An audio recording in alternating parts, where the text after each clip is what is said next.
दोस्तों अस्सलाम वालेकुम। आज मैं तारुफ करवाने लगा हूँ रेगिस्तान का एक आम सा पौधा।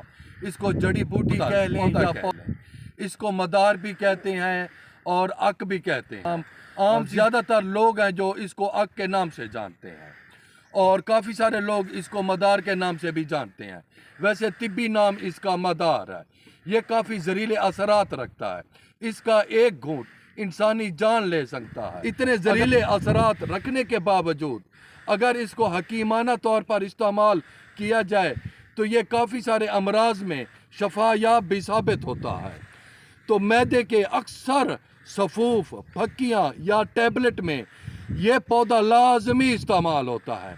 ज़्यादातर मैं दिखाता हूँ आपको, इसके फूल हो गए, ये मैदे की फक्कियों में और टैबलेट में बहुत ज़्यादा इस्तेमाल होते हैं। और इसके अंदर ये लौंग हैं, ये देख लें, ये लौंग भी इस्तेमाल होते हैं। इसके फूल हों या लौंग हों, ये हैज़े के लिए भी अक्सीर है और हैज़े की अद्वियात में भी, मैदे की अद्वियात में भी भरपूर इसका इस्तेमाल होता है। और तीसरी बात बताऊं, इसकी जो जड़ है, जड़ का छिलका, ये भी बहुत सारे मैदे के सफूफों में इस्तेमाल होता है।